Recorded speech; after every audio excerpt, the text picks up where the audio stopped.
Pues tenemos un problema de inseguridad con respecto al entorno, ¿verdad?, en los centros educativos.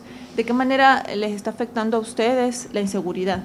Bueno, en primer lugar, genera una incertidumbre y genera una situación de no paz por parte del personal y de los estudiantes del Instituto Técnico Honduras. Afortunadamente, y digo afortunadamente por nosotros, ninguno de estos hechos últimamente nos han afectado, pero recientemente nos asesinaron un consejero dentro de nuestras instituciones, dentro de nuestra institución. ¿Y por qué esto está sucediendo? Esto está sucediendo debido al gran descontrol que generó la incertidumbre de las propias elecciones, donde muchos, al ver de que no vieron reflejo en el camino normal que es a través del voto y no vieron reflejada su aspiración por uno u otra persona políticamente, empezaron en las calles a reclamar, fueron reprimidos, y esto ha generado que sea a través de la violencia que los grupos sociales se empiecen a manifestar. Particularmente nos preocupa, y es que este es el hecho de que las maras están reclamando territorio que se acerca cada vez a los centros educativos y que han perdido de una u otra manera aquella barrera que durante años ha existido de respeto entre el estudiante y los docentes, lo cual ha llevado, y de parte de los grupos, de estos grupos sociales, un respeto hacia la institución educativa. Actualmente están introduciéndose a las instituciones educativas y mientras tanto las autoridades hacen caso omiso. Nosotros requerimos al menos 16 guardas en nuestro instituto y únicamente teníamos 2 para todo nuestro centro educativo.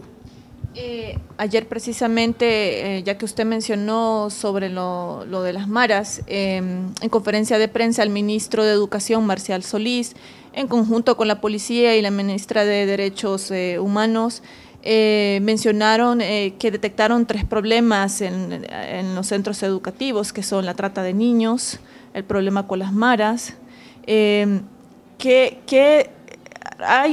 ¿Cuál de esos dos factores les está afectando a ustedes? Usted me habló de las maras, ¿también hay trata de niños aquí? ¿Trata de niños? Es que veamos, los centros educativos simplemente son aquella miel que atrae a estas abejas al panal. No es en los centros educativos propiamente donde existe la trata de blancas, pero sí estos grupos, los mareros y los grupos delincuenciales, se acercan donde están los niños en los centros educativos y tratan de seducirlos a través de entregas de dinero, a través de varias cosas. También se mencionó lo del narcotráfico. Igualmente, nosotros, los profesores, en la limitante óptica que podemos tener dentro del aula de clases, cuidamos que estas acciones no se hagan. Pero en un centro educativo, el área dentro del centro que no está siendo cuidada por los docentes ni por los padres de familia es grande. 2, los centros no tienen los cercos de seguridad que requieren para evitar que estas personas entren. 3, estos grupos se han infiltrado a través de alumnos.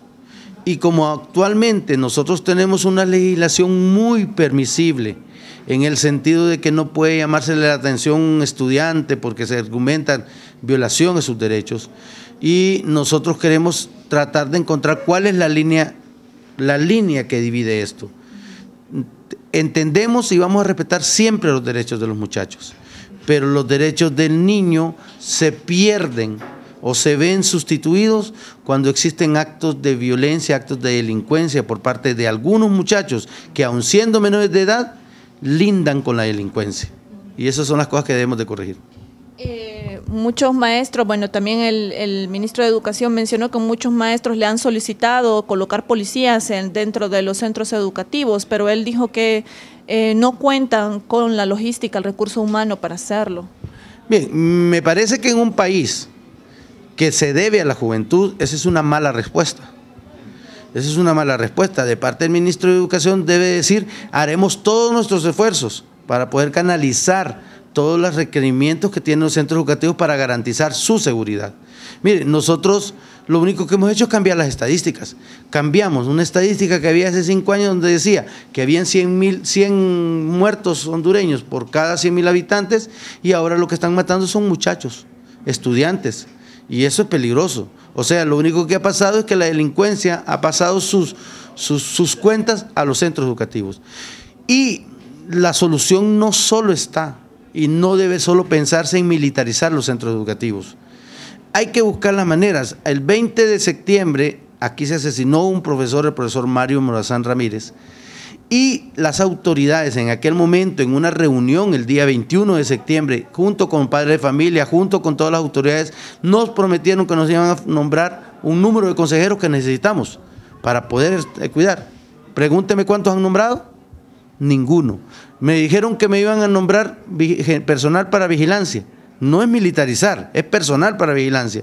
Me dijeron que ninguno. Yo creo que aquí hay dinero para realizar infinitas actividades por parte del gobierno. ¿Por qué no empezamos a dar prioridad a salvarle la vida a los jóvenes, que es el futuro de este país? Hay una estrategia a nivel de educación para evitar que los estudiantes caigan en estos 3 flagelos, que son el narcotráfico, la trata de niños y entrar a las maras. Me parece que de parte de las autoridades no existe ninguna estrategia, porque ellos solo se ponen los dedos en los ojos para no ver las situaciones.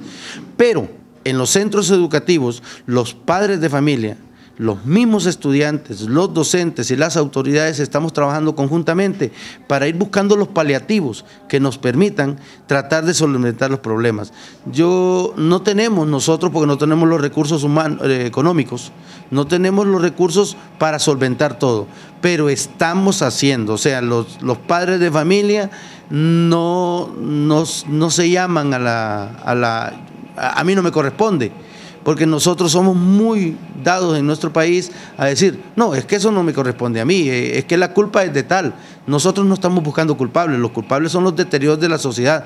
El culpable es un país donde las mismas autoridades que asumen el gobierno lo hacen con un grado de brusquedad, lo hacen como quien dice, aquí soy yo y ¿quién me quita?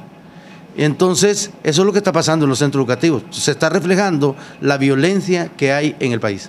Usted como maestro, entonces, ¿cuáles serían las propuestas? Y también por parte de los padres de familia, propuestas al gobierno para evitar que sigan sucediendo casos como estos asesinatos a estudiantes, esta inseguridad que hay alrededor en el entorno donde están integrados los centros educativos del país. Bien, la primera es de que nuestra propuesta es hacia los padres de familia. Son los padres de familia el principal motor para evitar de que los muchachos se metan en estos grupos, dándoles vigilancia, dando un poco más de acercamiento a las acciones que hacen sus hijos. Los padres de familia están trabajando conjuntamente con los docentes. En cuanto a las autoridades, que nos permitan la realización, que nos suelten las manos. Porque vea, nosotros como instituto, por parte de los padres de familia, hasta hace 2 años pagábamos un servicio de vigilantes. Pero vino aquí el Tribunal Superior de Cuentas, mandado por el entonces ministro Marlon Escoto, y nos dijo que lo que estábamos haciendo era un acto incorrecto, que no podíamos cobrar.